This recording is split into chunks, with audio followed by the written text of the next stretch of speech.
Hi, and welcome along to AFTV Transfer Daily, the show that keeps you up to date with players that have been linked with a January transfer move to Arsenal. Now, I touched on this yesterday. I'm going to touch on it again today. Dimitri Payet wants to leave West Ham. It's been the biggest sort of transfer story, you know, over the last 24 hours. Everybody's been going on about it. West Ham fans in meltdown. You can understand that. I feel their pain. We've been through it with Van Persie, we've been through it through Fabregas, Nasri, loads of players, right?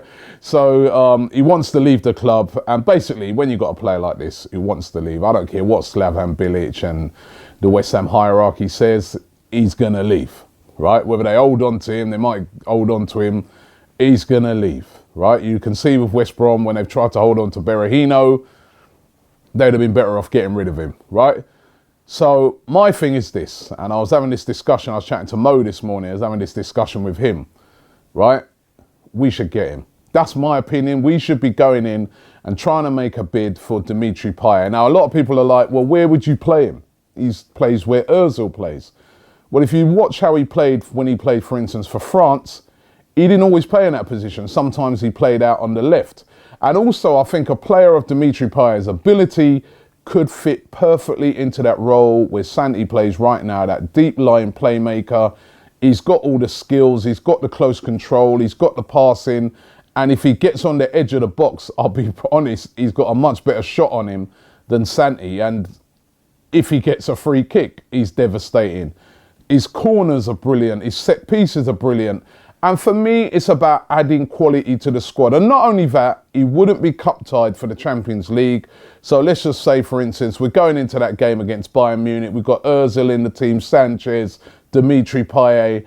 You know, all of a sudden, it's a different type of Arsenal. So for me, it's a no-brainer for me. Arsene Wenger's always saying about if quality players come up, I'm going to be taking a look. I'm going to be interested. For me, this is a quality player. Now, I know there's been fans who are saying, yeah, but look at the trouble he's causing West Ham. He's going to be pure trouble. Listen, it happens, right? We've seen it with Van Persie.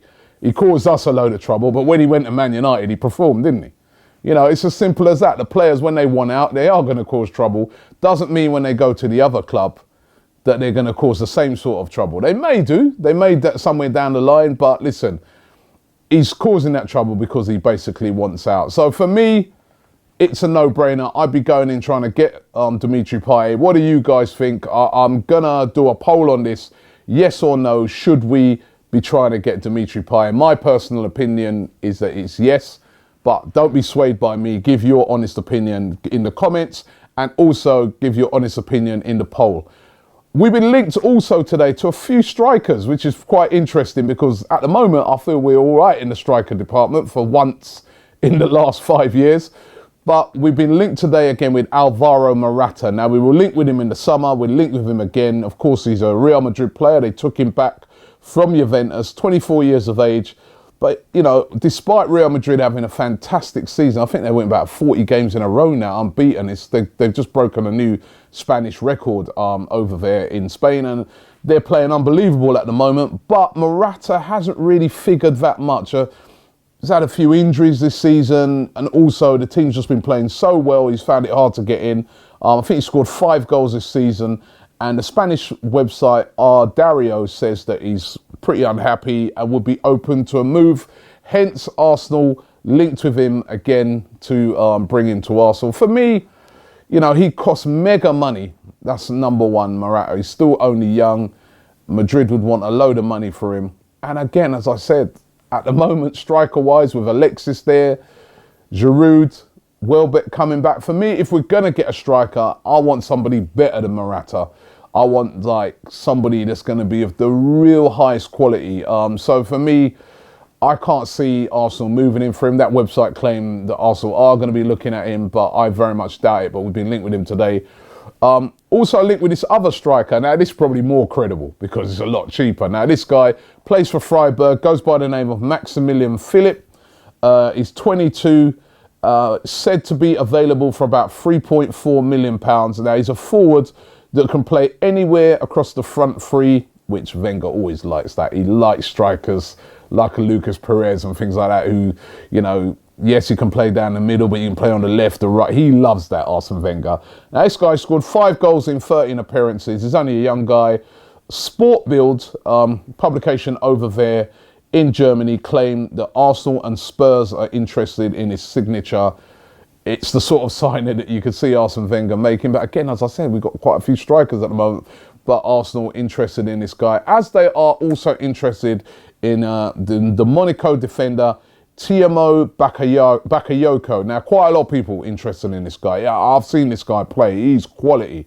As a matter of fact, Monaco got a few players at the moment that, you know, everybody's starting to look at because they are a pretty decent team. Now, this guy, 22-year-old midfielder, Letен Sport, should I say, they claim that Arsenal and Liverpool are very interested in him. And that they've been in contact with Monaco to find out, you know, would he be available? As I said, a midfielder, big, strong, quick as well. And, you know, he's getting a lot of interest. He was voted the player of the month for December by the Monaco fans. So you can see they hold him in high esteem. Man United, Man City and Chelsea also in the hunt. So you can see that this guy is very highly thought of. So let's see what happens with that. Again, I can't see Monaco letting him go for January, but then money talks. We saw with Martial, money talks when it comes to Monaco. So if the right money's on the table, they might do. But would Arsenal midfielder? He's not a creative midfielder. He's more of a box-to-box guy. Would that be the sort of player that Arsenal are looking for right now, this minute? Maybe in the summer, but right now, I can't see it. John Torrell, of course, Arsenal player, has officially joined Rangers. I've been telling you about that for about a week, that it looks like Torrell is going to be on his way to Rangers. Well, that has happened. He's joined Rangers on, for the rest of the season. So I think that'd be a good move for him. Of course, Zalalem was at Rangers, so Torrell will be there. Mark Warburton, who he knows, he's played with him before when he was at Brentford, so he'll be very familiar with him. And Jack Wilshere, again in the headlines, his contract yet to be sorted out by Arsenal. Now, we saw yesterday that Giroud, Coquelin, Koscielny have all signed new contracts. But as I said, still some of the big contracts remaining. Jack Wilshere's one of them. Still not sorted out a new deal. As I said, when the end of the season comes, you know, he's going to have a lot of options open to him. So Arsenal really need to get him signed up really quick. Again, being linked today with Manchester City. Also today with AC Milan. So this is one that Arsenal really need to get sorted out ASAP. Jack Wilshere, we could do with him right now. Of course, we can't bring him back from that loan move. That's, you know, I did some digging on that, and that is official that we can't bring him back off of that loan move. Why we had that in there, I don't know. That's Arsenal. But we really need to get his contract situation sorted out ASAP. Let's get into a couple of comments. Chilling Cow 1872 says, I'm a Rangers fan, Robbie, and yeah, Zalalem wasn't the greatest, though you could see the lad had talent. Don't think he'd make your first team anytime at all, though.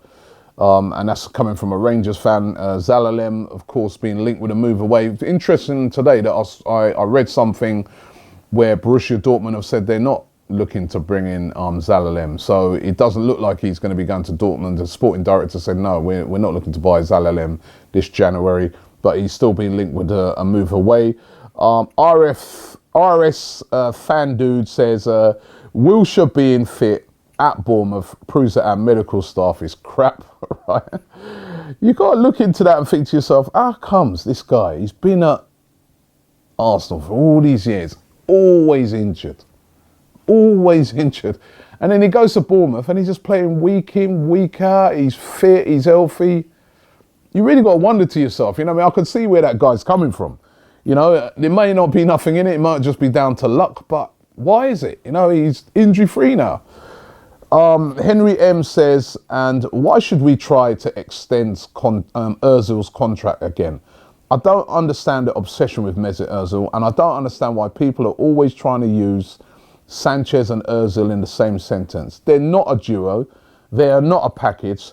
Sanchez should be extended for obvious reasons. Ozil should be sold. He doesn't fit Arsenal. Well, sorry, I 100% don't agree with you. Ozil should not be sold. Ozil's contract should be extended. Ozil is a world-class player. Ozil and Sanchez are the sort of players that Arsenal should be building the squad around. And they should be adding more players like Ozil to the squad. More quality players like that to the squad. That's why I say a player like Payet or players like that, I want to see coming in. We wouldn't be losing our best quality players. And what is this thing at the moment where people are turning on Ozil all of a sudden? What, because he's had a few bad games now, Ozil's a bad player? He's been doing well for us this season. He's been scoring goals. I think as a midfielder, there's not many more midfielders in the Premier League to score more goals than Ozil this season. You know, he had a last couple of games before he was out ill. He had a couple of bad games. It happens. All of a sudden, oh, he's lazy. Get rid of him. Come off it. Guy's a world-class player. We're glad to have a guy like this in our team, and I want to see more players like this. So no, he shouldn't be sold. Yes, we should be extending his contract. Yes, a player of Ozil's stature is going to command, you know, a decent wage. He's one of the top midfielders in the world. Simple as. So we're going to pay him peanuts, and then you're going to sell him. You know how hard it would be to replace a player like that? No, sorry, I'm not with that comment whatsoever. And you know, that fair play to that guy. That's his opinion, and there's other people who share that opinion, but I just don't get it. We want more quality in the team, not get rid of quality. What do you guys think? Leave it in the comments below. Let me know how you're feeling about the transfers at the moment. And don't forget, I want to know what you guys think about this whole Payet situation. You know what? Just before I go, got to say condolences to the family of Graham Taylor, the Watford, ex-Watford, Aston Villa and England manager who passed away yesterday, only 72 years of age. Really, I was really shocked when I heard that news. Back in the day, my cousin played for Watford. And, you know, I remember meeting him. He's a really nice guy. And, you know, he was a real big figure in English football. And it's a real shame. What makes me laugh, actually, is seeing a lot of these press guys at the moment saying, oh, it's a real shame about Graham Taylor. Oh, you know, he was such a nice guy. And the way they tore him up in the press, I don't know if you've ever seen, you know, for the younger guys out there watching this, you know, Google it, you know, how they ridiculed him, calling him a turnip, an onion and stuff like that when England got knocked out of the World Cup, which, don't get me wrong, it was terrible at the time not to qualify for the World Cup. It was really, really bad. They did this Fly the Wall documentary in which he was in, and it did make him look bad, but the way they slaughtered him, right, was, you know, way below the belt. You know, they should have given him stick for not doing that, but way below the belt, and now they're, oh, I feel sorry for Graham Taylor, you know, those guys should feel ashamed of themselves. But listen, the guy was a real big figure in English football, and it's really, really sad he's passing. I know that a lot of the Premier League teams, well, I think all football this weekend in the UK are going to be doing a minute's applause for him. So, you know, well done for that. But anyway, listen, thanks for watching the show, and we'll be back around about the same time tomorrow.